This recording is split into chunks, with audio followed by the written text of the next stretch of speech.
जय हिंद। हम लोग आरआरबी एनटीपीसी के प्रीवियस ईयर क्वेश्चन के रिवीजन क्लास कर रहे हैं। आज जो हम लोग करने वाले हैं वो केमिस्ट्री को करने वाले हैं। पिछले वीडियो में हम लोगों ने फिजिक्स को पूरा कवर कर चुके हैं। अगर उसका वीडियो नहीं देखें तो उनका लिंक डिस्क्रिप्शन बॉक्स में मिल जाएगा, वहाँ जाके देख सकते हैं। तो आइए आज का वीडियो शुरू करते हैं। आज जो रहने वाला है रसायन विज्ञान केमिस्ट्री, सभी को क्वेश्चन और आंसर को सभी को देखने वाले हैं। तो रसायन विज्ञान का पहला में है ये रसायन विज्ञान उनका परिचय। इसमें देखते हैं कौन कौन सा क्वेश्चन पूछा गया था। एक नंबर है सामान्य पदार्थों के भौतिक अवस्था में शामिल नहीं है खाली जगह पदार्थ। कौन सा पदार्थ शामिल नहीं है? तो ये तरल पदार्थ जो हैं सामान्य पदार्थों की भौतिक अवस्था में शामिल नहीं है। तो इसका राइट आंसर हो जाएगा आपका सी नंबर। आगे हवा एक खाली जगह है। हवा क्या है? तो हवा जो है एक प्रकार का दोनों तत्व और यौगिक का मिश्रण है। तत्व और यौगिक का मिश्रण है हवा। आगे है विज्ञान में कौन सा नियम मिश्रण के गुणों का पालन नहीं करता है? तो कौन सा? तो ये इसकी संरचना तय नहीं है। इसकी संरचना जो है ये तय नहीं है। तो इसका राइट आंसर हो जाएगा डी नंबर। आगे है जब दो तरल पदार्थ एक दूसरे में घुलते नहीं और सॉल्यूशन नहीं बनाते हैं तो उसे क्या कहते हैं? तो उसको कहते हैं आपका अमिश्रणीय कहा जाता है। ठीक है, तो इसका राइट आंसर हो जाएगा सी नंबर। आगे है शक्कर के घोल में शक्कर एक खाली जगह है। शक्कर के घोल में शक्कर क्या है? तो शक्कर जो है ये घुला हुआ पदार्थ। शक्कर के घोल में शक्कर क्या है? एक घुला हुआ पदार्थ है। आगे है लोहे में जंग लगना इनमें से किसका सामान्य उदाहरण है? किसका सामान्य उदाहरण है? तो रासायनिक परिवर्तन का। तो ये है आपका रासायनिक परिवर्तन का। आगे है इनमें से कौन सा रासायनिक परिवर्तन का एक उदाहरण है? तो ये आपका निष्क्रियकरण। निष्क्रियकरण जो है आपका रासायनिक परिवर्तन का एक उदाहरण हो जाएगा। आगे है खाली जगह एक रासायनिक परिवर्तन नहीं है। तो ये हो जाएगा आपका आइस क्यूब का पिघलना जो है ये आपका रासायनिक परिवर्तन नहीं है, ये आपका भौतिक परिवर्तन में आएगा। आगे है उस प्रक्रिया का क्या नाम है जिसमें गैस सीधे ही ठोस अवस्था यानी सॉलिड में परिवर्तित हो जाता है? तो उस प्रक्रिया को क्या कहते हैं? ये कहा जाता है आपका डिपोजिशन कहा जाता है। ठीक है, डिपोजिशन। तो इसका राइट आंसर हो जाएगा बी नंबर। आगे है द्रव्यमान के आधार पर अमोनिया में नाइट्रोजन और हाइड्रोजन का निश्चित या स्थिर अनुपात ज्ञात कीजिए। तो इसमें से क्या हो जाएगा? ये हो जाएगा आपका 14:3 ये 3 हो जाएगा। आगे है पदार्थ की प्रकृति से संबंधित मूलभूत सिद्धांत किसने प्रतिपादित किया था? तो ये किया था जॉन डाल्टन ने किया था। आगे है उस ब्रिटिश रसायनिज्ञ का नाम बताइए जिसने द्रव्यमान संरक्षण एवं स्थिर अनुपात के सिद्धांत के विषय में अपना परमाणु सिद्धांत 1808 में प्रस्तुत किया, जो कि पदार्थ के अध्ययन में निर्णायक सिद्ध हुआ। तो कौन था? तो ये था आपका जॉन डाल्टन। आगे है धातुओं की पतली तार के रूप में ढालने की विशेषता क्या कहलाती है? तो ये कहलाती है आपका तन्यता कहलाती है। आगे हैं जिन तत्वों में धातुओं और अधातुओं के बीच के मध्यवर्ती गुण होते हैं उन्हें उपधातु कहा जाता है। निम्नलिखित में से किसे उपधातु यानी कि मेटलॉइड के रूप में जाना जाता है? तो इनमें से कौन सा हो जाएगा? तो ये हो जाएगा आपका जर्मेनियम।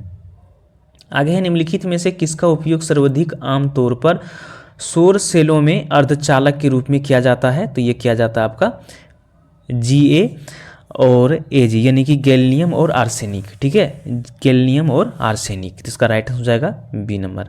आगे है निम्नलिखित में से कौन सा एक उपधातु है? तो इनमें से कौन सा हो जाएगा? तो ये हो जाएगा आपका सिलिकॉन हो जाएगा। आगे है खाली जगह को विद्युत ऋणात्मक तत्वों के रूप में जाना जाता है क्योंकि वे इलेक्ट्रॉन ग्रहण करके ऋण आवेशित आयन बनाते हैं। तो कौन है इसमें से? तो ये है आ जाएगा आपका अधातु। आगे हैं अधातुओं के गुणधर्मों के बारे में निम्नलिखित में से कौन सा विकल्प सामान्यतः सत्य नहीं है? तो कौन सा? तो ये चालक अधातु में जो होते हैं वो विद्युत का चालक नहीं होते हैं। अधातु जो होते हैं वो विद्युत का चालक नहीं होते हैं। आगे है निम्नलिखित में से विकल्पों में से कौन सा उपधातुओं को गुणधर्म है?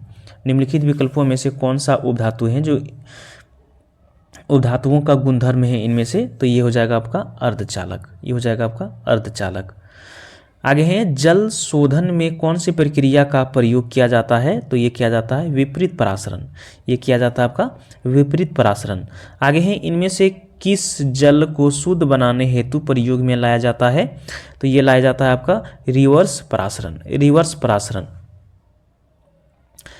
आगे है विलयनीकरण यानी कि डिसाइलेशन क्या है, तो ये क्या होते हैं, तो ये एक प्रकार का आपका यह ऐसी प्रक्रिया है जिसमें नमकीन पानी से खनिज पदार्थ को अलग करती है, तो इसका राइट आंसर हो जाएगा बी नंबर।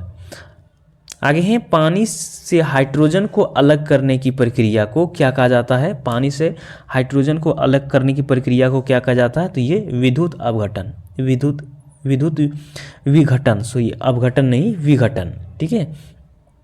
आगे है समुद्र के पानी के अलवीकरण के लिए इस्तेमाल किए जाने वाले तकनीकों में से एक है, तो इनमें से कौन सा है, तो ये आपका आसवाहन है, आसवाहन। आगे है NaCl और NH4Cl के मिश्रण को पृथक करने के लिए निम्नलिखित में से किस विधि का उपयोग किया जाता है, तो ये किया जाता है आपका ऊर्ध्वाधरपातन, ऊर्ध्वाधरपातन का उपयोग किया जाता है। आगे है तरल अवस्था से गैसीय अवस्था में रूपांतरण को क्या कहा जाता है, तरल अवस्था से गैसीय अवस्था में जब रूपांतरण होता है तो उसको क्या कहा जाता है, तो ये वाष्पीकरण, वाष्पीकरण कहा जाता है। आगे है मध्यवर्ती तरल अवस्था से गुजरे बिना एक पदार्थ का ठोस अवस्था से गैस अवस्था में परिवर्तन होता है, तो ये ऊर्ध्वाधरपातन, ऊर्ध्वाधरपातन होता है। आगे है विलय और विलायक के समांग मिश्रण कहलाता है, ये क्या कहलाता है, तो ये विलयन, ये कहलाता है आपका विलयन। आगे निम्न में से कौन सा कार्बन का अपरूप नहीं है, इनमें से बताना है कौन सा कार्बन का अपरूप नहीं है, तो ये हो जाएगा कार्बन डाइऑक्साइड, कार्बन डाइऑक्साइड। आगे है निम्नलिखित में से कौन सा कार्बन का एक अपरूप है, तो ये हो जाएगा आपका हीरा, हीरा जो है आपका कार्बन का अपरूप है। आगे है किसी तत्व का परमाणु भार ज्ञात करने के लिए निम्नलिखित में से किसके साथ उस तत्व के परमाणु भार की तुलना की जाती है, तो ये किया जाता है आपका हाइड्रोजन का। आगे है अब है परमाणु संरचना, इसमें देखते हैं खाली जगह विद्युत तटस्थ और कमजोर सूक्ष्माणु और परस्पर प्रभाव है, तो कौन है इसका, ये आपका न्यूट्रॉन, न्यूट्रॉन है, न्यूट्रॉनों विद्युत तटीय और कमजोर सूक्ष्माणु पर परस्पर प्रभाव है, तो इसका राइट हो जाएगा ए नंबर। आगे है इलेक्ट्रॉन के समतुल्य प्रतिद्रव्य कणों को खाली जगह कहा जाता है, क्या कहा जाता है, ये पॉजिट्रॉन कहा जाता है, पॉजिट्रॉन कहा जाता है ये। आगे है एक इलेक्ट्रॉन क्या है, तो एक इलेक्ट्रॉन जो है आपका नेट आवेश के साथ एक उप परमाणुविक कण जो ऋणात्मक है, तो ये हो जाएगा आपका सी नंबर राइट आंसर। आगे है जे जैडविक ने किस उप परमाणुवीय कण की खोज की थी, किसकी खोज किया था, तो ये न्यूट्रॉन का खोज किया था। आगे है किस ब्रिटिश भौतिक विज्ञानी ने इलेक्ट्रॉन की खोज से संबंधित उनके कार्य के लिए 1906 में भौतिकी के नोबेल पुरस्कार से सम्मानित किया था, तो कौन था, तो ये था आपका जे थॉमसन था, जे थॉमसन। आगे है इलेक्ट्रॉन की खोज किसने किया, तो ये किया था आपका ये जे थॉमसन ने किया था। आगे है निम्नलिखित में से किन कणों में सकारात्मक आवेश होता है, तो ये होता है आपका प्रोटॉन में होते हैं। आगे है जिन उप परमाणु कणों में सामान्य उप परमाणु कण से विपरीत गुण होते हैं उन्हें किस नाम से जाना जाता है, उन्हें प्रतिकण के नाम से ये जाना जाता है। आगे है इनमें से किसे नाभिकीय भौतिकी का जनक माना जाता है, तो ये ई रदरफोर्ड को जाना जाता है। आगे है एक ऑक्सीजन परमाणु में कितने संयोजी इलेक्ट्रॉन होते हैं, तो ये होते हैं आपका 2। आगे है रेडियम का इलेक्ट्रॉनिक विन्यास क्या है, इनमें से कौन सा हो जाएगा, तो ये हो जाएगा आपका ए नंबर में जो दिया हुआ है, ये हो जाएगा रेडियम का इलेक्ट्रॉनिक विन्यास। आगे है उस तत्व का नाम बताइए जिसका इलेक्ट्रॉनिक विन्यास 2, 8, 7 है, तो कौन सा है, तो ये है आपका क्लोरीन है, ये हो जाएगा आपका क्लोरीन। आगे है परमाणु नाभिक, एक तत्व की परमाणु संख्या किसके बराबर होती है, तो ये होती है आपका प्रोटॉन की संख्या के बराबर, प्रोटॉन की संख्या के बराबर। आगे न्यूक्लियर में न्यूक्लियस में खाली जगह परमाणु क्रमांक यानी एटॉमिक नंबर को दर्शाता है। तो किसमें? तो ये प्रोटॉन। आगे है हाइड्रोजन अणु का नाभिक किससे बना होता है? तो ये बना होता है केवल एक प्रोटॉन से। आगे है एक परमाणु की परमाणु संख्या क्या होती है जिसमें 10 प्रोटॉन और 11 न्यूट्रॉन होते हैं? तो ये होते हैं आपका 10 होते हैं। आगे है किसी तत्व की परमाणु संख्या उस तत्व के प्रत्येक परमाणु के नाभिक में मौजूद खाली जगह संख्या के बराबर होती है। किसके? तो ये प्रोटॉनों की बराबर होती है। आगे है एक हाइड्रोजन एटम में कितने इलेक्ट्रॉन होते हैं? तो ये होते हैं आपका उसमें कुछ भी नहीं होता है। आगे है समस्थानिक शब्द का क्या अभिप्राय है? तो ये है आपका समान परमाणु क्रमांक किंतु भिन्न द्रव्यमान संख्या वाले तत्व होते हैं वो। तो इसका राइट आंसर हो जाएगा ए नंबर। आगे है जब आप एक परमाणु के न्यूट्रॉनों की संख्या को बदल देते हैं तो इसका खाली जगह बदल जाता है। तो क्या बदल जाता है? तो इसका समस्थानिक बदल जाता है। आगे है एक तत्व के समस्थानिकों के अणु के द्रव्यमान में अंतर का कारण क्या है? तो ये है आपका उनके नाभिक में न्यूट्रॉनों की अलग अलग संख्या। एक नाभिक में न्यूट्रॉनों की अलग अलग संख्या। आगे है प्रोटियम में कितने न्यूट्रॉन मौजूद होते हैं? तो ये होते हैं आपका 0 होते हैं। आगे हाइड्रोजन परमाणु के 3 समस्थानिक प्रोटियम, ड्यूटेरियम और ट्राइटियम है। समस्थानिक ट्राइटियम का परमाणु क्रमांक और द्रव्यमान संख्या क्रम से खाली जगह है। तो कितने हैं? ये हैं आपका 1 और 3 होते हैं।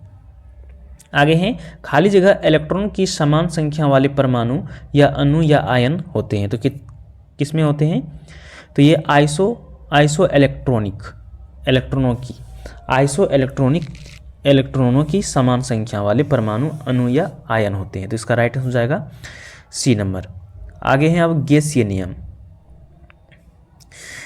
किस नियम के अनुसार स्थिर तापमान पर गैस की समान दाब के व्युत्क्रमानुपाती होता है? तो किस नियम के अनुसार? तो ये होते हैं आपका बॉयल के नियम के अनुसार। आगे है रेडियो एक्टिविता एवं नाभिकीय ऊर्जा।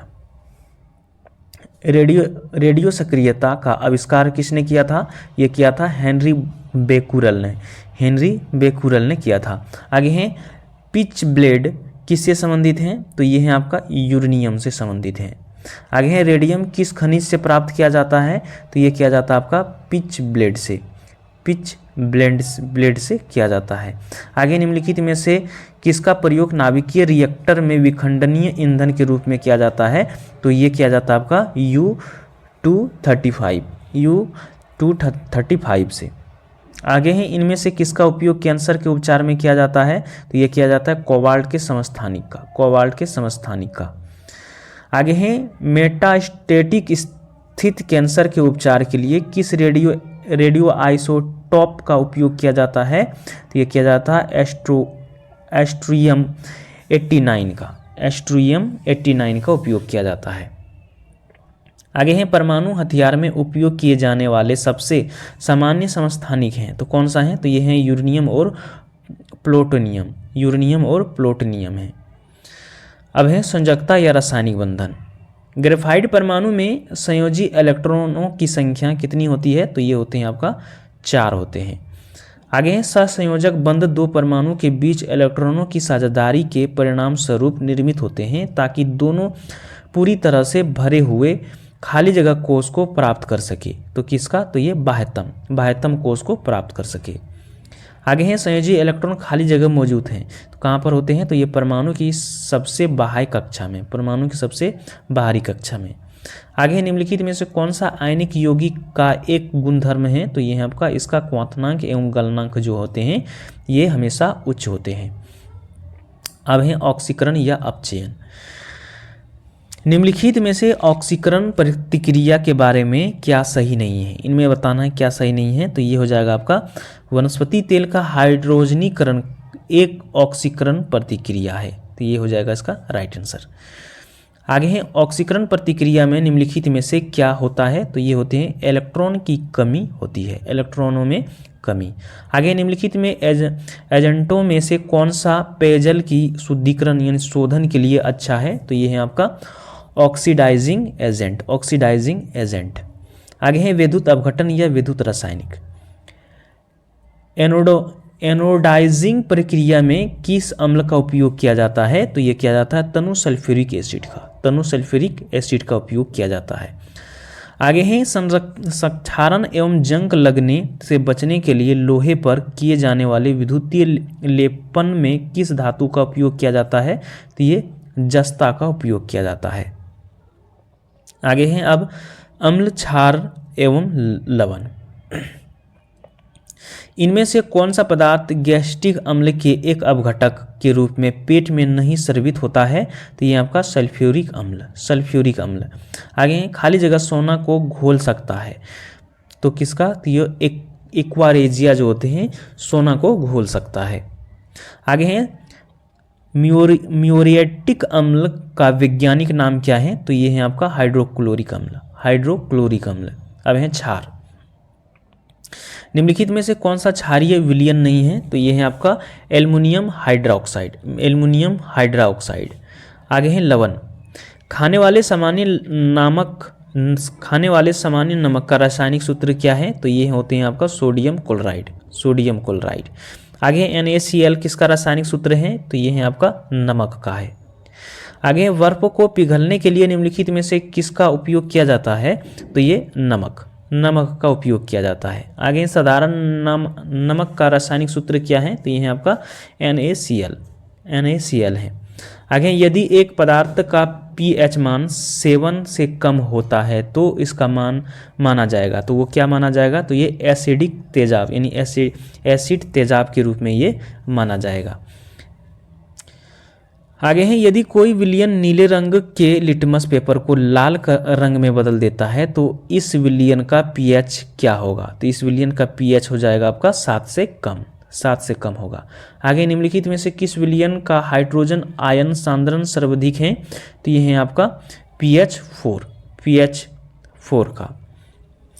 आगे है यदि नदी का पानी का pH मान खाली जगह हो तो उसका पानी का अम्लीय अवशिष्ट से प्रदूषित माना जाता है, तो कितना? तो ये 7 से कम अगर हो तो वो अम्लीय हो जाता है। आगे है नींबू के रस का pH मान लगभग खाली जगह होता है, कितना होता है? तो ये लगभग 2 होता है। आगे है किसी विलयन में हाइड्रोजन आयन सांद्रता मापने के पैमाने क्या हैं? तो ये है आपका pH पैमाना।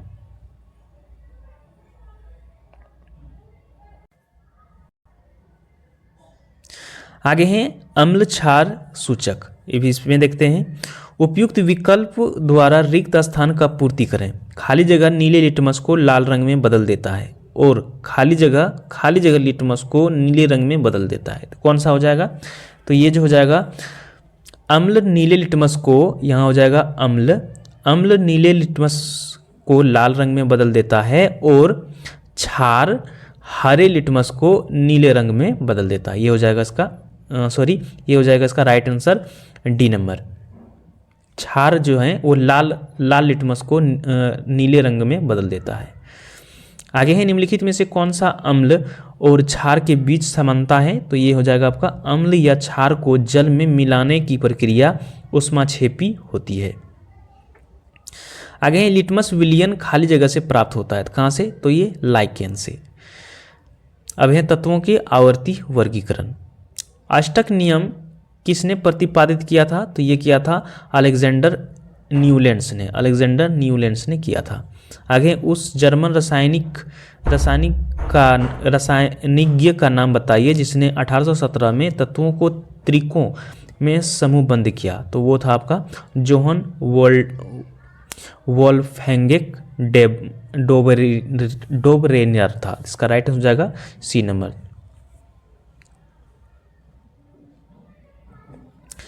आगे है त्रिमित्री मेंडलीफ ने क्या तैयार किया था? तो ये किया था आपका रासायनिक तत्वों का आवर्त सारणी तैयार किया था। आगे है मूल तत्वों की आवर्त सारणी बनाने वाले पहले वैज्ञानिक कौन थे? तो ये था आपका मेंडलीफ था। आगे सही विकल्प के साथ खाली स्थान भरें। तत्वों के गुण उनके परमाणु द्रव्यमान के आवधिक प्रकार्य हैं, यह खाली जगह का कथन है। किसका है? ये मेंडलीफ का आवर्त नियम है।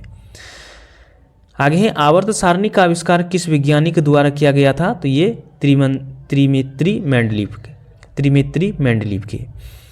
आगे है आधुनिक आवर्त सारणी में तत्वों को खाली जगह ऊर्ध्वाधर स्तंभों में विन्यासित किया गया, तो किसमें, तो ये 18 ऊर्ध्वाधर स्तंभों में। आगे है आवर्त सारणी के न्यूनतम प्रतिक्रियाशील तत्व हैं, तो कौन है, तो ये उत्कृष्ट गैस है। आगे है किस तत्व का परमाणु क्रमांक 3 है, तो ये आपका लिथियम का है। आगे हेनरी मोंजले की आधुनिक आवर्त सारणी के संदर्भ में निम्न में से क्या सही नहीं है, तो ये हो जाएगा आपका वह तत्व जिनकी अणु संख्या 57 से 78 होते हैं उन्हें लेंथेनॉइड श्रृंखला कहा जाता है।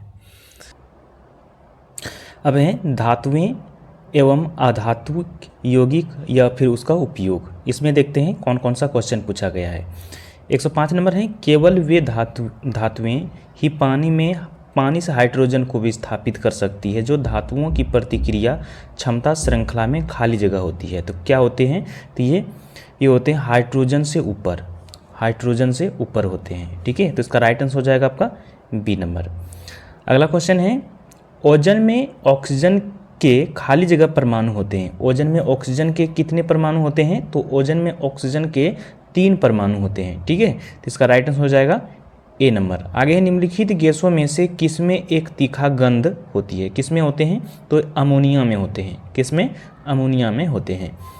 आगे है निम्न में से कौन सा दंत चिकित्सकों द्वारा एनेस्थेटिक के लिए स्थानपत्र के रूप में इस्तेमाल किया जाता है, तो किसमें, तो ये हो जाएगा आपका नाइट्रस ऑक्साइड के रूप में किया जाता है। ठीक है, तो उसका राइट आंसर हो जाएगा आपका सी नंबर।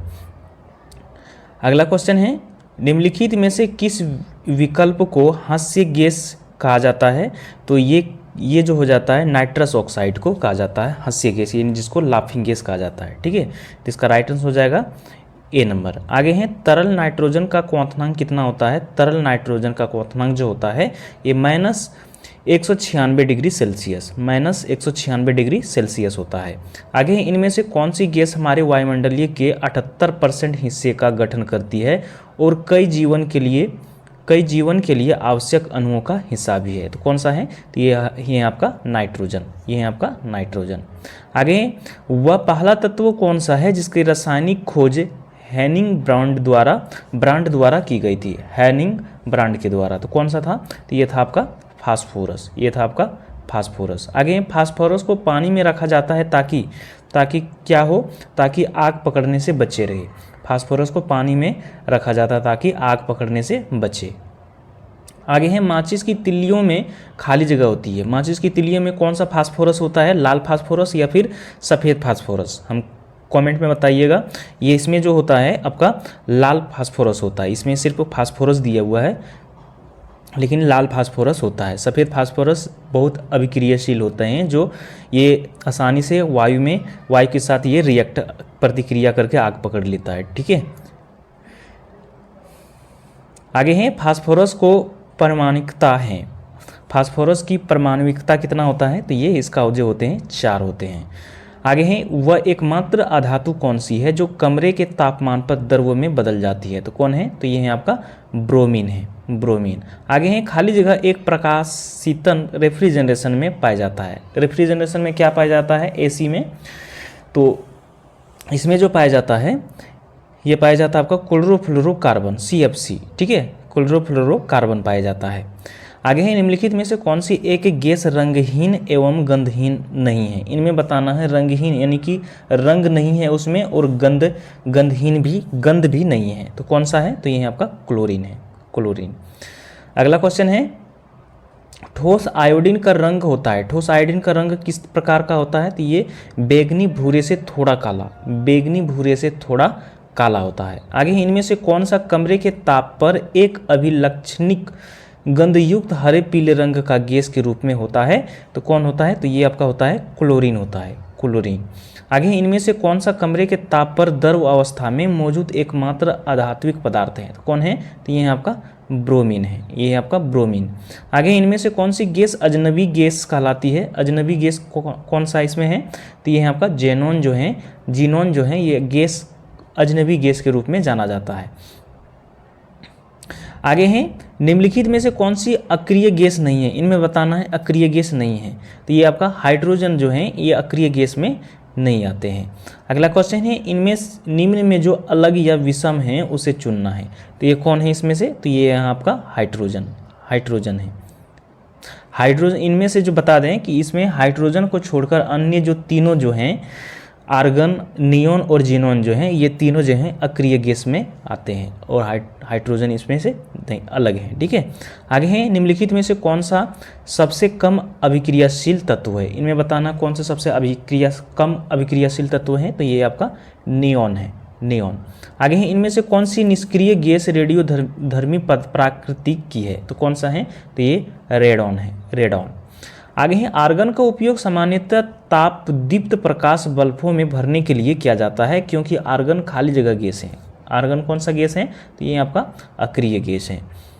आगे हैं हल्की और अज्वलनशील होने के कारण खाली जगह गैस का उपयोग गुब्बारे को उड़ाने के लिए किया जाता है। तो क्या कौन सा गैस, तो ये आपका हीलियम गैस जो ये अज्वलनशील होने के कारण और ये हल्की होने के कारण इसको गुब्बारे में उड़ाने के लिए प्रयोग किया जाता है।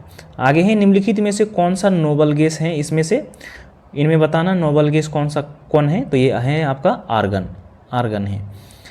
आगे है निम्नलिखित में से कौन सा एक क्षारीय यानी कि एल्कालाइन नहीं है, तो कौन सा नहीं है, तो ये आपका है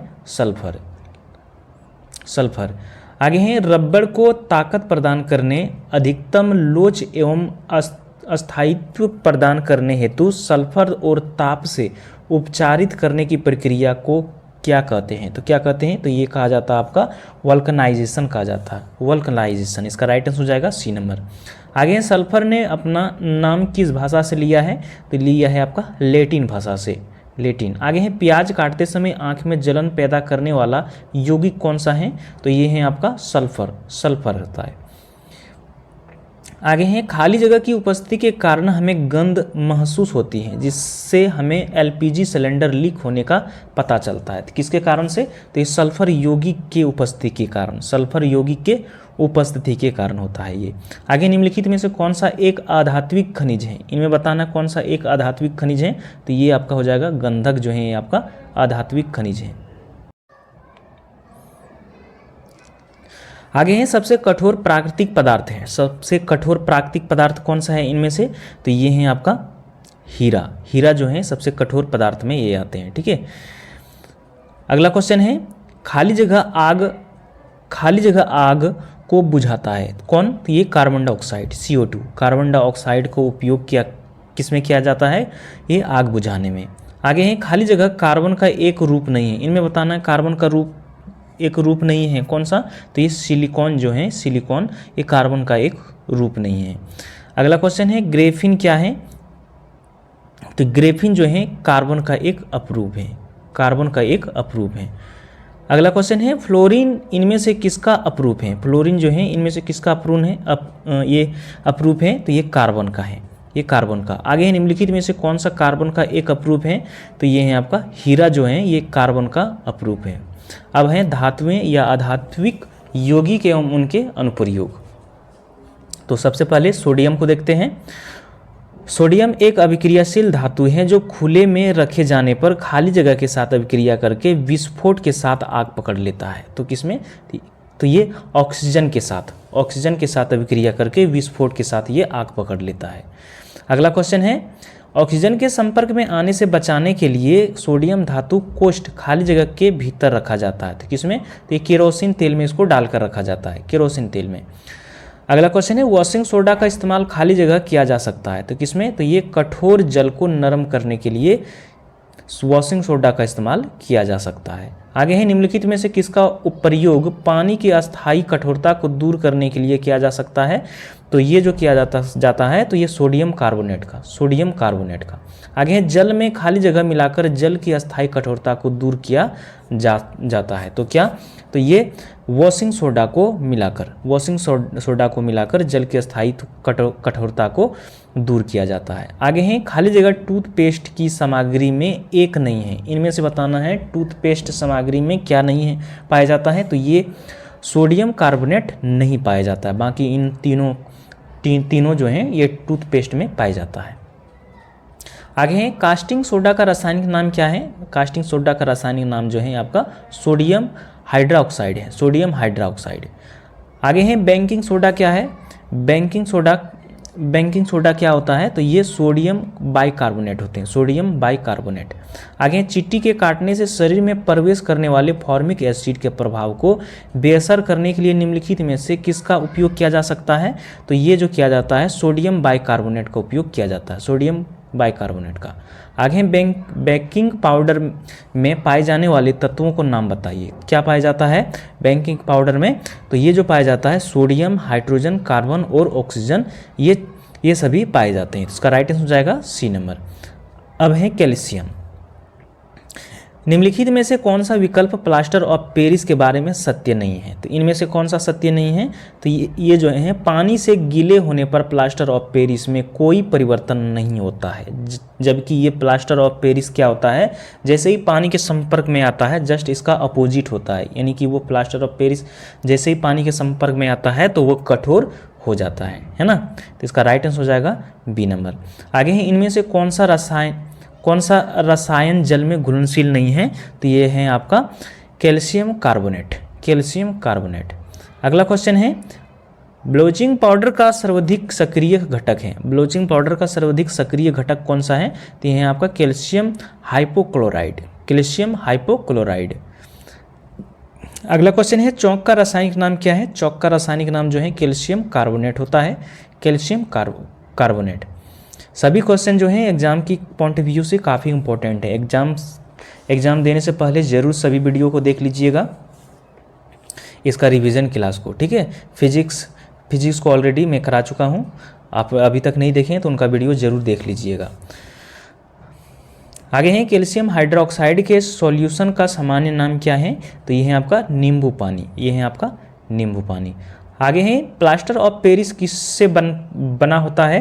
तो प्लास्टर ऑफ पेरिस जो बना होता है आपका, ये आपका जिप्सम से बना होता है। और जिप्सम को कितनी डिग्री पर गर्म करने पर प्लास्टर ऑफ पेरिस बन जाता है? तो याद रखिएगा सेल्सियस में 150 डिग्री सेल्सियस से लेकर 169 डिग्री सेल्सियस को गर्म करने पर तब जाके प्लास्टर ऑफ पेरिस बनता है। और सूत्र आप इसको याद रखिएगा CaSO4 × ½ H2O, ठीक है। आगे है कैल्शियम ऑक्साइड का दूसरा नाम क्या है? कैल्शियम ऑक्साइड का दूसरा नाम क्विक लाइम होता है। तो इसका राइट आंसर हो जाएगा ए नंबर। अगला क्वेश्चन है चूने के पानी में कार्बन डाइऑक्साइड गैस प्रभावित करने से खाली जगह निर्माण के कारण ये दूधिया हो जाता है। किसके कारण से? तो ये जो होते हैं कैल्शियम कार्बोनेट के कारण ये इसका रंग जो होता है दूधिया हो जाता है। आगे है निम्नलिखित में से कौन सा कैल्शियम कार्बोनेट का एक रूप नहीं है? तो ये आपका जिप्सम जो है ये आपका कैल्शियम कार्बोनेट का एक रूप नहीं है। आगे है ब्लीचिंग पाउडर का उपयोग खाली जगह के लिए नहीं होता है। किसके लिए? तो ये ब्रेड बनाने में इसका उपयोग नहीं होता है। आगे जिप्सम को 373 केल्विन पर गर्म करने पर यह जल के अणुओं को अलग कर देता है और कैल्शियम सल्फेट हेमीहाइड्रेट बन जाता है। इस पदार्थ का उपयोग खिलौना बनाने, सजावट का सामान बनाने और सतह को चिकना बनाने के लिए किया जाता है। इस पदार्थ को आमतौर पर किस नाम से जाना जाता है? तो इसका नाम जो है प्लास्टर ऑफ पेरिस के नाम से जाना जाता है, प्लास्टर ऑफ पेरिस। और प्लास्टर ऑफ पेरिस का जिप्सम का जो सूत्र है आपका CaSO4 × 2H2O, ठीक है। तो इसका राइट आंसर हो जाएगा बी नंबर।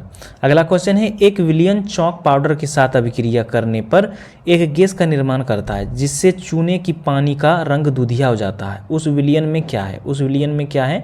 तो उस विलयन में जो है आपका HCl है, कैल्शियम हाइड्रोजन क्लोराइड,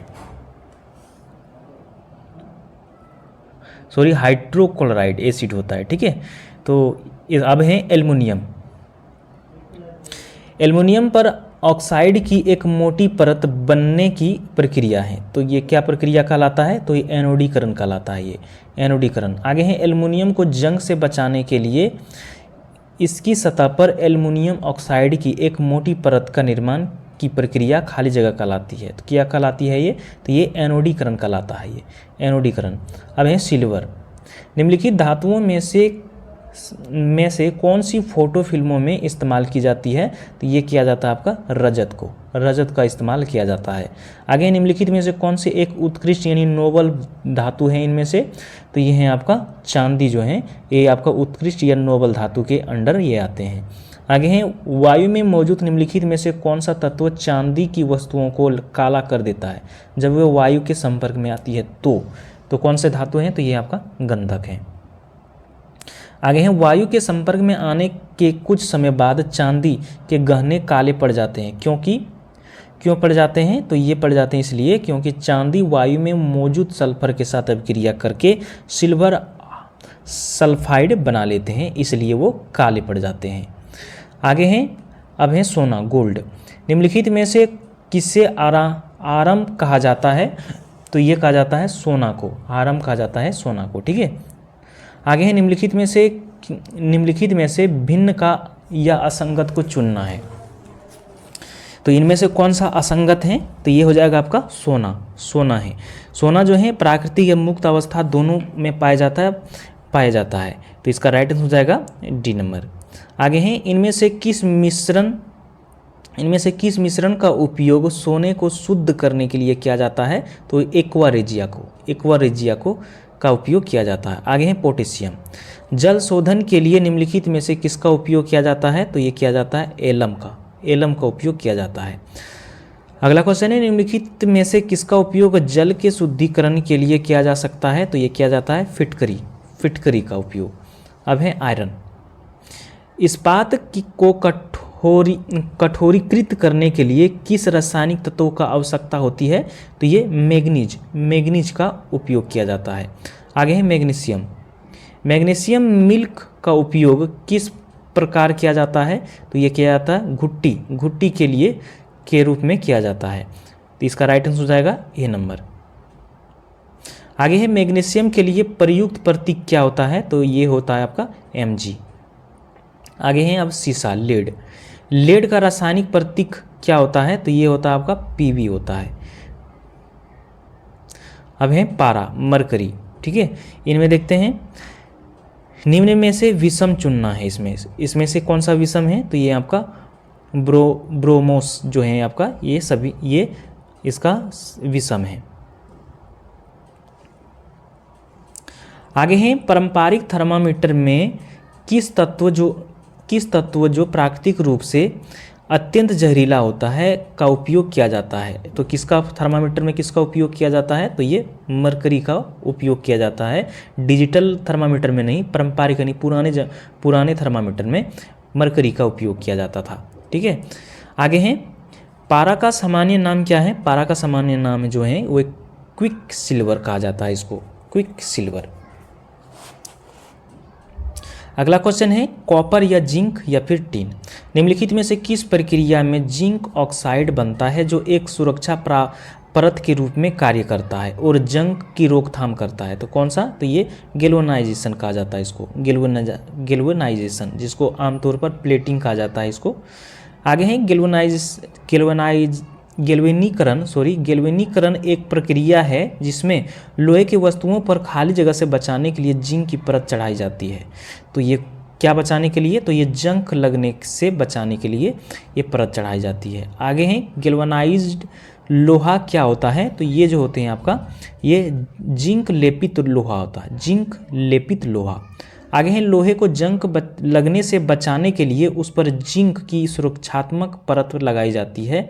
इस प्रक्रिया को क्या कहते हैं? तो इस प्रक्रिया को गैल्वेनाइजिंग कहा जाता है, गैल्वेनाइजिंग। अगला क्वेश्चन है गैल्वेनीकरण जंग से बचाने वाले एक प्रक्रिया है जिसमें स्टील और लोहे पर खाली जगह की कोटिंग का इस्तेमाल किया जाता है। तो किसका? तो ये किया जाता है जिंक का कोटिंग का इस्तेमाल किया जाता है। आगे जिंक सल्फेट हेप्टाइहाइड्रेट को आमतौर पर खाली जगह के नाम से जाना जाता है। तो ये जाना जाता है श्वेत दूधिया के नाम से ये जाना जाता है। आगे है नीला थोथा का रासायनिक नाम क्या है, तो ये है आपका कॉपर सल्फेट, ये होता है आपका कॉपर सल्फेट। अब है अन्य धातुएं। घड़ियों में इस्तेमाल किए जाने वाले क्वार्टर्स खाली जगह हैं, तो ये क्या होते हैं, तो ये सिलिकॉन डाइऑक्साइड होता है, सिलिकॉन डाइऑक्साइड। अगला क्वेश्चन है, अब है फ्यूल, ईंधन से।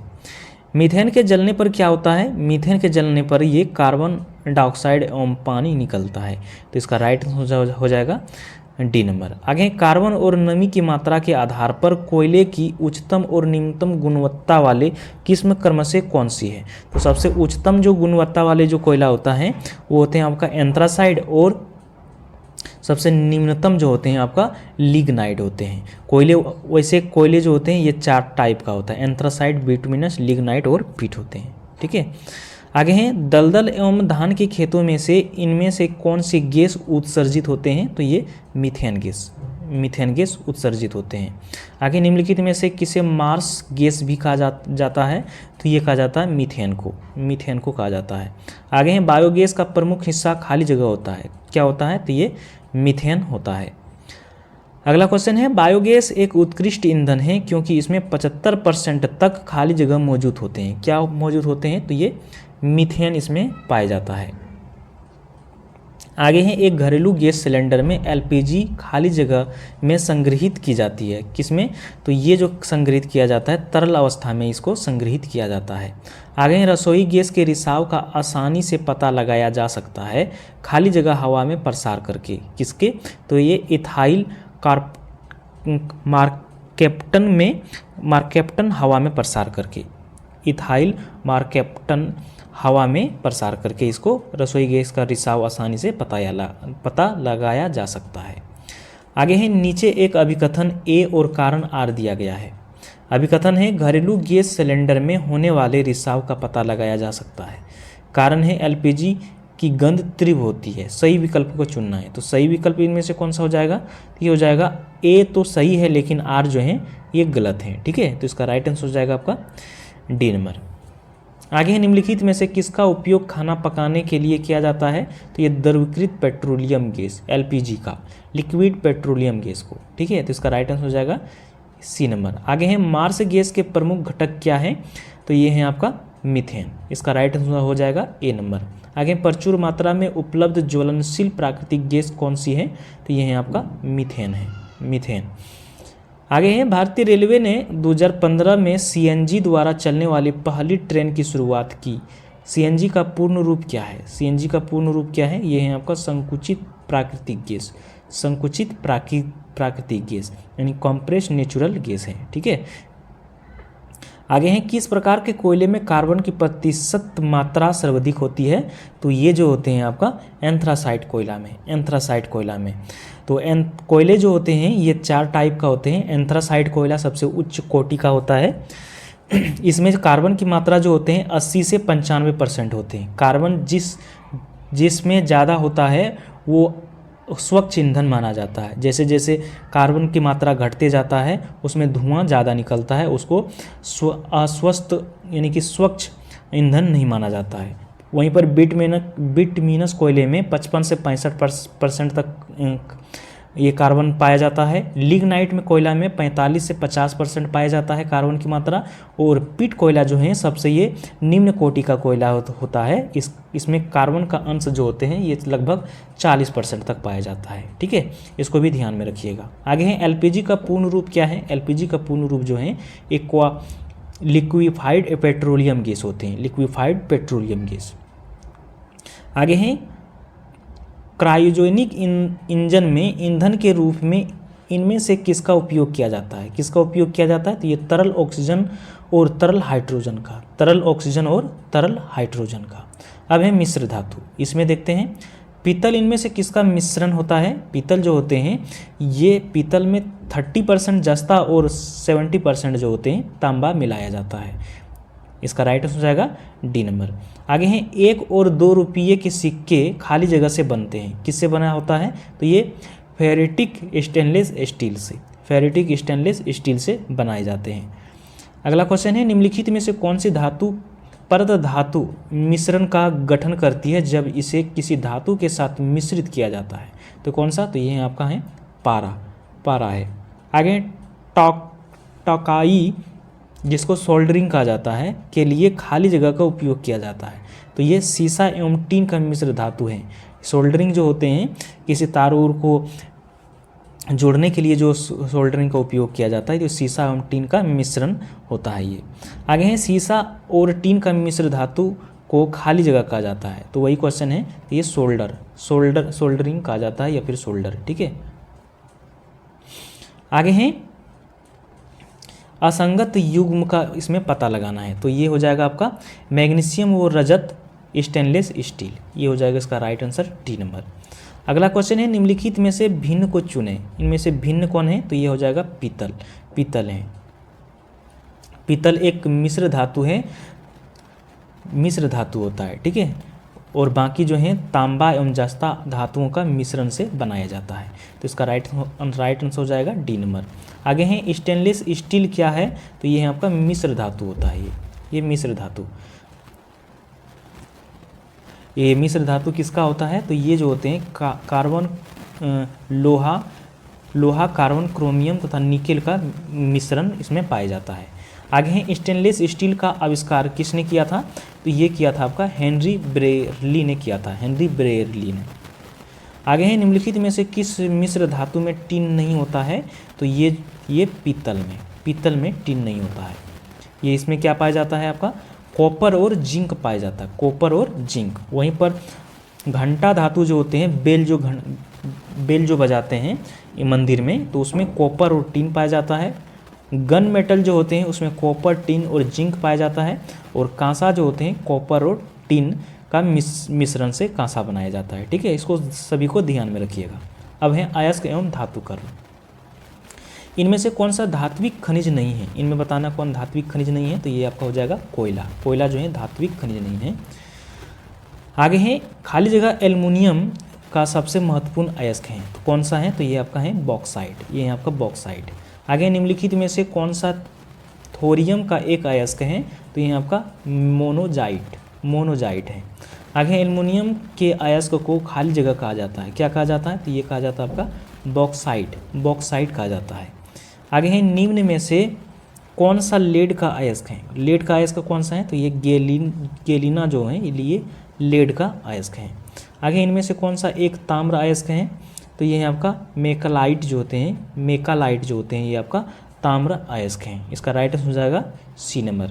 आगे हैं मोस्कोवाइट पेगमाटाइट और बायोटाइट, इनमें से किसके अयस्क हैं? ये किसके अयस्क हैं? तो ये हैं आपका अवक्र का है। आगे हैं सल्फाइड के अयस्कों को अतिरिक्त वायु की उपस्थिति में अत्यधिक गर्म करके ऑक्साइड में परिवर्तित किया जाता है।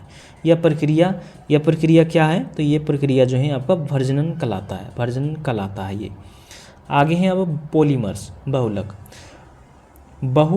बहुप्रयोग प्लास्टिक की पानी की बोतलें खाली जगह की बनी होती है, किसकी बनी होती है? ये बनी होती है पॉलीथीन का बनी होती है। आगे है ना चिपकने वाले बर्तन पर किसके लेप लगा होता है? तो ये टेफ्लॉन का लेप लगा होता है। आगे टेफ्लॉन खाना पकाने के उपकरण में एक नॉनस्टिक कोटिंग में इस्तेमाल किया जाता है। तारों आदि में अपने इंसुलेशन विशेषता के कारण इलेक्ट्रॉनिक उद्योग में इस्तेमाल किया जाता है। एक बहुलक यानी पॉलीमर होता है जिसमें कार्बन खाली जगह बॉन्डिंग शामिल होता है। तो कौन सा? तो ये फ्लोराइड बॉन्डिंग शामिल होता है।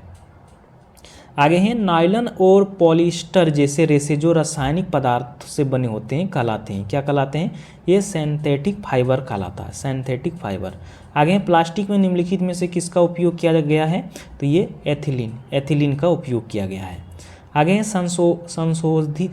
संशोधित फाइबर आसानी से आग पकड़ लेते हैं। हालांकि फायरमैन की वर्दी को अग्निरोधी बनाने के लिए उस पर खाली जगह प्लास्टिक की कोटिंग की जाती है, किसकी? तो ये मेलामाइन का प्लास्टिक का कोटिंग किया जाता है, मेलामाइन का। आगे है निम्नलिखित में से कौन सा मानव निर्मित रेशे का उदाहरण है? तो ये है आपका रेयन जो है मानव निर्मित रेशे का एक प्रकार का उदाहरण है। आगे है पहला मानव निर्मित संशोधित रेशा कौन सा है? तो ये है आपका नायलॉन, ये है आपका नायलॉन। अब है साबुन या फिर डिटर्जेंट। साबुन में एंटीसेप्टिक गुण निम्नलिखित मिश्रणों में से एक के कारण पाया जाता है। किसके कारण से? तो ये बेथिनॉल के कारण से एंटीसेप्टिक गुण पाया जाता है। अब है कांच या फिर सीमेंट। गर्म शीशे को धीमे धीमे ठंडा करने की प्रक्रिया को क्या कहा जाता है? तो ये एथिलिंग कहा जाता है, एथिलिंग। आगे है किस उद्योग में कच्चे माल के रूप में चूने के पत्थर का उपयोग किया जाता है? तो ये सीमेंट उद्योग में। आगे है कांच का सबसे महत्वपूर्ण घटक खाली जगह है, तो किसका? तो ये सिलिका है। अब है विस्फोटक पदार्थ। बारूद में मुख्य रूप से क्या शामिल होता है? तो ये बारूद में जो मुख्य रूप से शामिल होता है तो ये पोटेशियम नाइट्रेट पाया जाता है, पोटेशियम नाइट्रेट। आगे है डायनामाइट का आविष्कार किसने किया है? तो ये किया है अल्फ्रेड नोबल ने किया है। आगे हैं आरडीएक्स क्या है? आरडीएक्स जो होते हैं आपका एक विस्फोटक पदार्थ होता है। आगे हैं आतिशबाजी में अलग अलग रंग धात्विक लवणों से निकलते हैं। निम्नलिखित में से कौन सा धात्विक लवण आतिशबाजी में हरे रंग की उत्पत्ति के लिए जिम्मेदार है? तो ये है आपका बेरियम, ये है आपका बेरियम। अब है कार्बनिक रसायन। किन कार्बनिक यौगिक के नाम में प्रत्यय अल जुड़ा होता है? तो ये जुड़ा होता है एल्डिहाइड में। आगे है गर्म हवा के गुब्बारे में कौन सी गैस उपयोग की जाती है? तो ये प्रोपेन में उपयोग किया जाता है। आगे निम्नलिखित में कार्बनिक यौगिक में हमेशा क्या मौजूद रहता है? तो ये कार्बन मौजूद रहता है। आगे मीथेन का प्रतीक क्या है? मीथेन का जो प्रतीक है CH4, ये आपका CH4 है। आगे प्रोपेन का रासायनिक सूत्र क्या होता है? प्रोपेन का रासायनिक सूत्र जो होते हैं C3H8 होते हैं। आगे निम्नलिखित में से एथेनॉल किससे प्राप्त किया जाता है? तो ये आपका गन्ना से प्राप्त किया जा सकता है। आगे हैं पावर एल्कोहल खाली जगह और एथिल एल्कोहल का मिश्रण है। पावर एल्कोहल खाली जगह और एथिल एल्कोहल का मिश्रण है, तो किसका? तो ये पेट्रोल का। आगे है एथेनॉल खाली जगह के दौरान निर्मित होता है, तो किसके? तो ये खमीरों में अनोक्सी श्वसन की क्रिया, खमीरों में अनोक्सी श्वसन के दौरान निर्मित होता है। आगे है निम्नलिखित में से किस में एथेनोइक एसिड होता है? तो ये होते हैं आपका सफ़ेद सिरका में। आगे निम्नलिखित में से कौन सा अंगूर में पाए जाने वाला मुख्य कार्बनिक अम्ल है? तो अंगूर में जो पाया जाता है वो टार्ट्रिक एसिड पाया जाता है, टार्ट्रिक एसिड। आगे विनेगर किससे बना होता है? विनेगर किसके बना होता है? तो ये बना होता है एसिटिक एसिड से। आगे हैं किसके सिरके का इनमें से कौन सा प्रमुख संघटक अम्ल है? तो कौन सा है? तो ये है आपका एसिटिक, ये है आपका एसिटिक है। फॉर्मिक अम्ल जो पाया जाता है लाल चींटी व मधुमक्खियों में पाया जाता है। सिट्रिक अम्ल जो पाया जाता है वो खट्टे फलों में, लैक्टिक अम्ल दूध में, ऑक्जेलिक अम्ल सारेल का वृक्ष में, टार्ट्रिक अम्ल जो इमली व अंगूर में पाया जाता है। इसको सभी को ध्यान में रखिएगा। आगे संतरे में कौन सा अम्ल पाया जाता है? संतरे में जो पाया जाता है आपका एसिटिक अम्ल पाया जाता है, साइट्रिक अम्ल पाया जाता है, साइट्रिक अम्ल। आगे जब दूध खट्टा हो जाता है तो खाली जगह उत्पादन होता है, तो क्या उत्पादन करता है? तो ये लैक्टिक एसिड उत्पादन करता है। आगे चींटी के डंक में कौन सा अम्ल पाया जाता है? तो ये मेथनोइक अम्ल पाया जाता है, मेथनोइक अम्ल। चींटी के डंक में मेथनोइक अम्ल, दूध या दही जब दूध फट जाता है तो वो लैक्टिक अम्ल उसमें पाया जाता है। सिरका में एसिटिक अम्ल और इमली में टार्ट्रिक अम्ल पाया जाता है। ठीक है, सभी को ध्यान में रखिएगा। आगे शीतल पेय या फ्रिज सनसनाहट उत्पन्न करने के लिए निम्नलिखित में से क्या मिलाया जाता है? तो ये जो मिलाया जाता है आपका कार्बनिक अम्ल मिलाया जाता है, कार्बनिक अम्ल। आगे हैं खाली जगह एक सल्फर युक्त अमीनो अम्ल है, तो कौन है? तो ये है आपका सिस्टीन है, सिस्टीन। आगे हैं अम्ल और उस पदार्थ जिसमें वह पाया जाता है का इनमें से कौन सा युग्म सुमिलित नहीं है? तो इनमें से हो जाएगा एस्कॉर्बिक अम्ल, इमली, एस्कॉर्बिक अम्ल, इमली। इमली में आपका टार्ट्रिक अम्ल पाया जाता है, ठीक है, इसको ध्यान में रखिएगा। वहीं पर सिरका में एसिटिक अम्ल पाया जाता है, संतरा में सेट्रिक अम्ल, इमली में टार्ट्रिक अम्ल, टमाटर या फिर पालक में ऑक्जेलिक अम्ल पाया जाता है, दही में लैक्टिक अम्ल, नींबू में साइट्रिक अम्ल, चींटी के डंक में फॉर्मिक अम्ल, बिच्छू के डंक में फॉर्मिक अम्ल, ठीक है। तो इसको ध्यान में रखिएगा।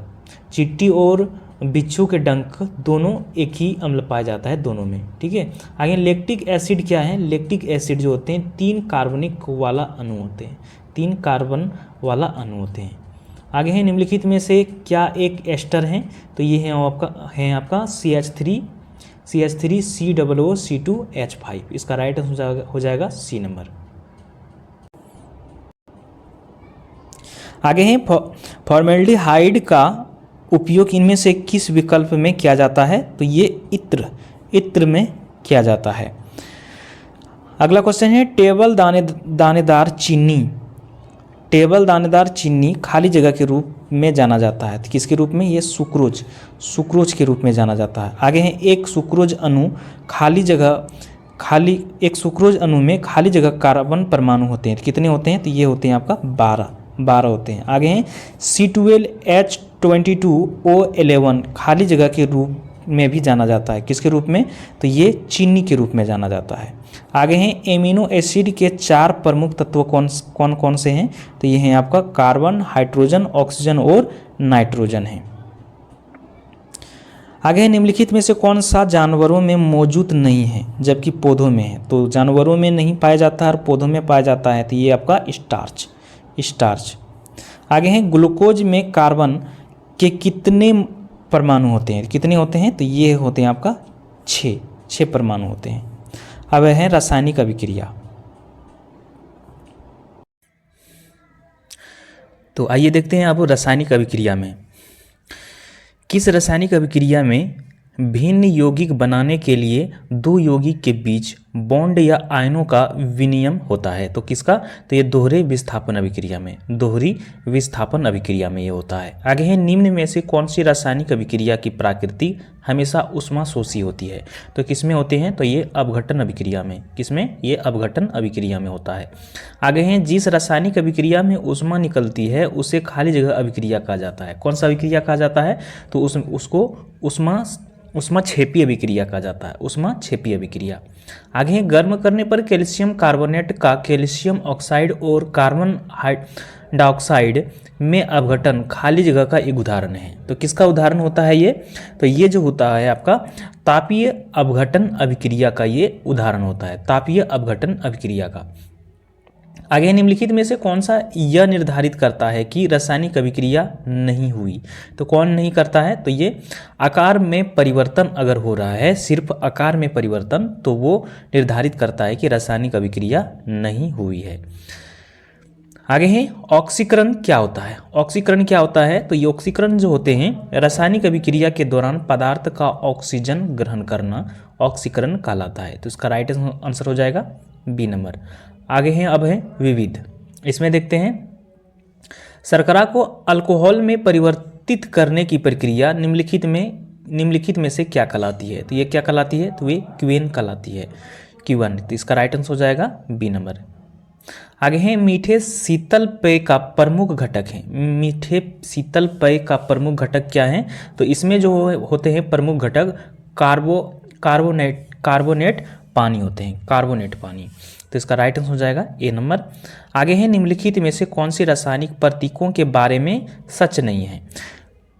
ए नंबर में है यह तत्वों के नामों के लिए एक असूतलिप यानी शॉर्ट हैंड संकेतन है। तो ये भी सही है, शॉर्ट नाम ही होता है, या तो एक अक्षर या फिर 2 अक्षर का होता है, 2 लेटर लगा हुआ रहता है। दूसरा नंबर है यह प्रतीक 1 या 2 अक्षरों के होते हैं, ये भी सही है।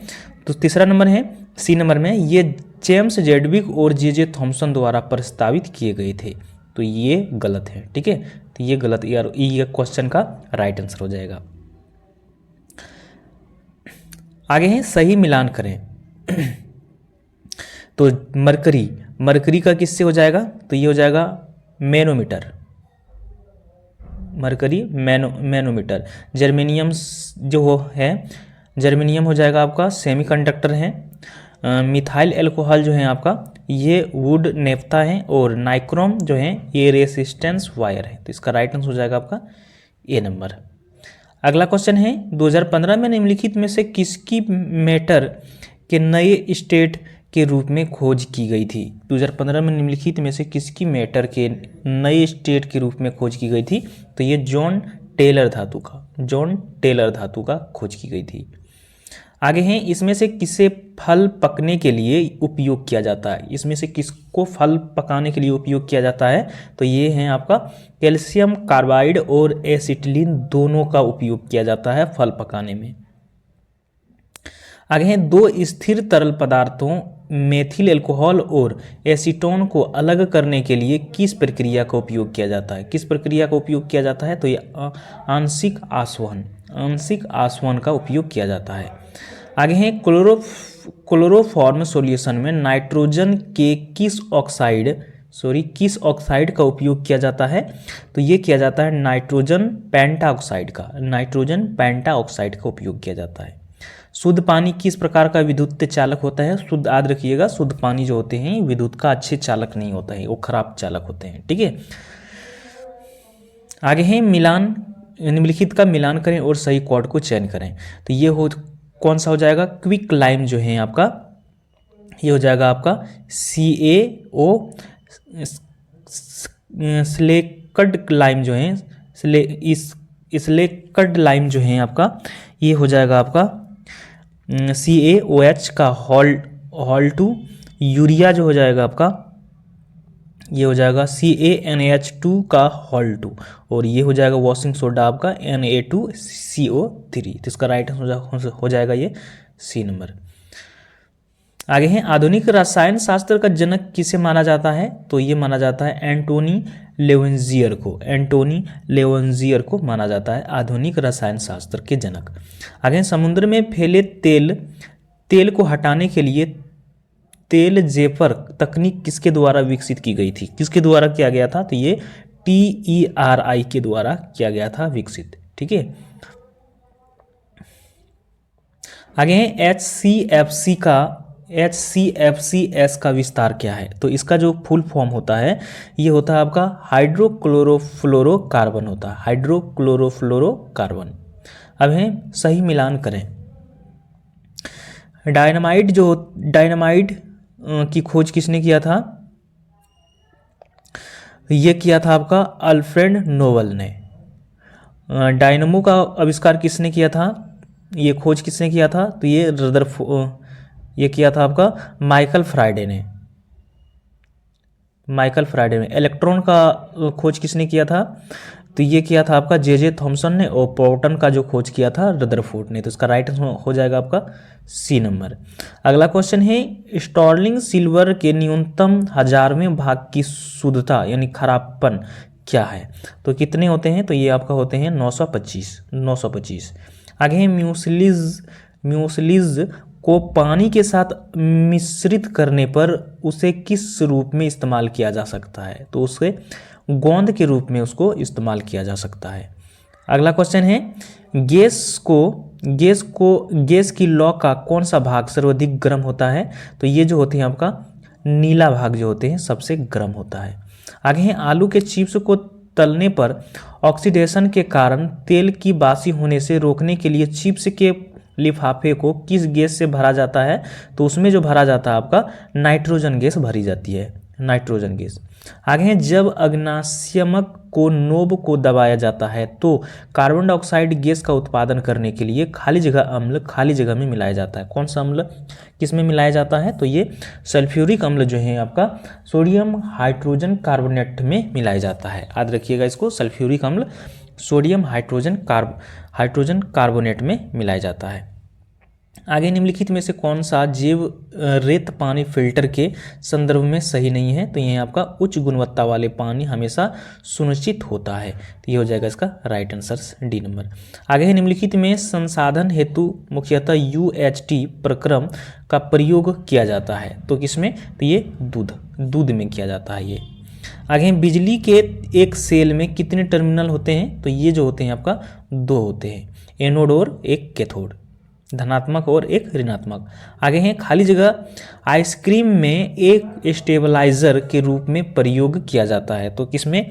तो ये जो किया जाता है आपका जिलेटिन आइसक्रीम में एक स्टेबलाइजर के रूप में प्रयोग किया जाता है। तो उसका राइट हो जाएगा ए नंबर। आगे निम्नलिखित में क्या समानता है इनमें से? कार्बन, सिलिकॉन, बोरन और आर्सेनिक में क्या है ये इसमें समानता? तो ये इसमें समानता जो है ये सभी जो है ये गैर धातु हैं, ये सभी जो है गैर धातु। आगे है आसुत जल में मछली क्यों जीवित नहीं रह सकती है? तो ये परासरण मछली के शरीर के तरल पदार्थों को पतला कर देता है, इसलिए इसका राइट हो जाएगा बी नंबर। आगे है निम्नलिखित कथनों में से कौन सा कथन असत्य है? तो यह है आपका पानी, ऑक्सीजन और हाइड्रोजन का एक यौगिक है, इसका राइट आंसर हो जाएगा सी नंबर। आगे हैं सही विकल्प चुनने। फलों को लंबे समय तक ठंडे भंडार में सुरक्षित रखा जाता है क्योंकि फलों का श्वसन क्या होता है? श्वसन दर कम होता है, इसलिए इसका राइट आंसर हो जाएगा डी नंबर। आगे हैं दो अलग अलग प्रकार के द्रव्यों के कणों के स्वतः आपस में मिश्रित होने को निरूपित करने के लिए इसमें से किस शब्द का प्रयोग किया जाता है? तो ये विसरण का प्रयोग किया जाता है। आगे हैं विद्युत के माध्यम से किसी अन्य पदार्थ के ऊपर किसी भी अन्य वांछित धातु को परत चढ़ाने की प्रक्रिया को क्या कहा जाता है? तो ये कहा जाता है आपका इलेक्ट्रोप्लेटिंग कहा जाता है।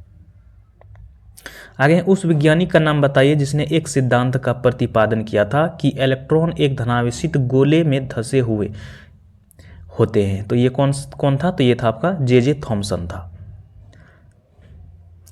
आगे हैं मैडम क्यूरी को निम्नलिखित में से किस क्षेत्र का नोबेल पुरस्कार प्रदान किया गया था? तो ये भौतिक विज्ञान और रसायन विज्ञान दोनों ही में नोबेल पुरस्कार से सम्मानित किया गया था। आगे हैं जल किस प्रकार का संसाधन है? जल जो है आपका चक्रीय है संसाधन। आगे है निम्नलिखित में से कौन सा एक गैर नवीकरणीय संसाधन नहीं है? इनमें से ये हो जाएगा आपका सौर ऊर्जा है। आगे है खाली जगह टूथपेस्ट का एक घटक नहीं है, तो कौन नहीं है ये? तो ये है आपका लुब्रिकेंट जो है आपका टूथपेस्ट का घटक नहीं है। आगे है भारी जल शब्द निम्न में से किससे संबंधित है? तो यह है आपका नाभिकीय शक्ति उत्पादन संयंत्र से संबंधित है। आगे है सोडा वाटर में कौन सा गैस पाई जाती है? तो ये जो पाई जाती है कार्बन डाइऑक्साइड पाई जाती है। आगे है निम्नलिखित में से कौन सी मृदा के पोषक तत्वों जैसे कैल्शियम कार्बोनेट, मैग्नीशियम, पोटास और चूने से समृद्ध है? तो कौन है? तो यह है आपका काली मृदा। आगे है निम्नलिखित में से कौन सा एक तत्व नहीं है? तो यह है आपका सिलिका है। शुद्ध कार्बन को खाली जगह पर संश्लेषित करके हीरे बनाया जा सकता है, तो ये कौन सा? तो ये हो जाएगा अत्यधिक उच्च दाब और उच्च तापमान पर। आगे है निम्नलिखित में से कौन से विलयन में विद्युत का चालन नहीं होता है? तो ये अल्कोहल और ग्लूकोज। आगे मिथाइल आइसोसानाइड के दुर्घटनावश रिसाव के कारण 1984 में घटित भोपाल गैस त्रासदी के लिए उत्तरदायी कंपनी का नाम क्या था? ये था आपका यूनियन कार्बाइड था।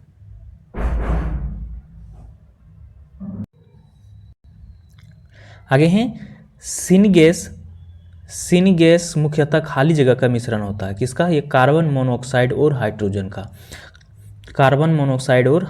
का। आगे है धनावेशित आयन को खाली जगह कहा जाता है, क्या कहा जाता है? तो ये धनायन कहा जाता है। आगे है निम्नलिखित में से कौन सा अचार के लिए एक अच्छा परीक्षक नहीं है? तो कौन सा नहीं है? तो ये काली मिर्च है। आगे धनावेशित आयन को क्या कहा जाता है? ये कहा जाता है आपका धनायन कहा जाता है। आगे है ज्वाला 3 भागों से बनी होती है, अंतरात्म भाग, मध्य भाग और बाहरी भाग। अंतरात्म भाग काला क्यों होता है? इसलिए होता है कि अधजलीय कार्बन कणों की उपस्थिति के कारण ये जो होते हैं आपका काला होता है, यानी कि ये बाहरी भाग होते हैं। आगे हैं कार्बन डाइऑक्साइड के बारे में निम्नलिखित में से क्या सही है। इनमें से क्या सही है, ये हो जाएगा आपका, इसमें सफ़ेद धूमिल रंग और तीक्ष्ण गैस जैसे गंध होते हैं। ये हो जाएगा कार्बन डाइऑक्साइड के ठोस रूप को शुष्क बर्फ कहा जाता है। तो ये हो जाएगा इसका राइट आंसर डी नंबर। आगे हैं थाल भरी पानी संयंत्र खाली जगह में शुरू हुआ था। तो कब हुआ था, तो ये 1987 में। आगे अस्पतालों से निकलने वाले जैविक कचरे के निपटान का सबसे अच्छा तरीका क्या है, तो ये है आपका भस्मीकरण। आगे है उस गैस का नाम बताइए जो विक टाइप लाइटर में भरी जाती है, तो वह आपका ब्यूटेन है, आगे है उर्वरकों के वे थैले पर मुद्रित अक्षर NPK क्या दर्शाता है। उर्वरकों के थैले पर मुद्रित अक्षर NPK क्या दर्शाता है, तो ये दर्शाता है नाइट्रोजन, फास्फोरस और पोटेशियम दर्शाता है। आगे हैं पुरानी किताबों में पन्नों के भूरे होने की प्रक्रिया को क्या कहा जाता है, तो ये कहा जाता है आपका फॉक्सिंग कहा जाता है, फॉक्सिंग।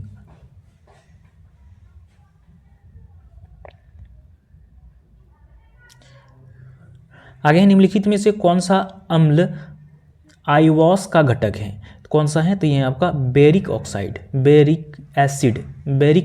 एसिड का। कृत्रिम उर्वरक पहली बार खाली जगह शताब्दी के दौरान निर्मित किए गए थे, किसके, तो ये 19वीं शताब्दी के दौरान।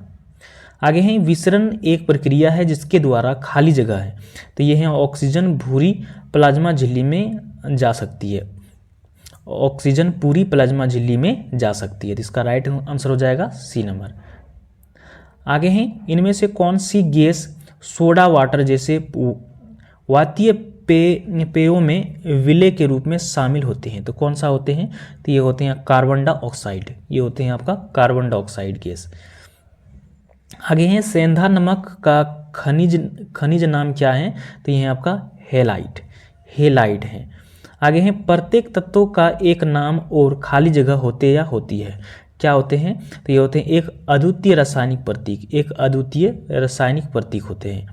आगे हैं चीनी के अल्कोहल में रूपांतरण की प्रक्रिया को क्या कहा जाता है, तो ये कहा जाता है क्वीन कहा जाता है। तो यहाँ पर पूरी केमिस्ट्री समाप्त होता है। अगले वीडियो में आप लोगों के लिए जीव विज्ञान यानी बायोलॉजी को वीडियो लेके आएंगे, ठीक है। अगर वीडियो अच्छा लगे, हेल्पफुल लगे तो एक लाइक ज़रूर करके जाइएगा। तो मिलते हैं फिर से नेक्स्ट वीडियो में, तब तक जय हिंद।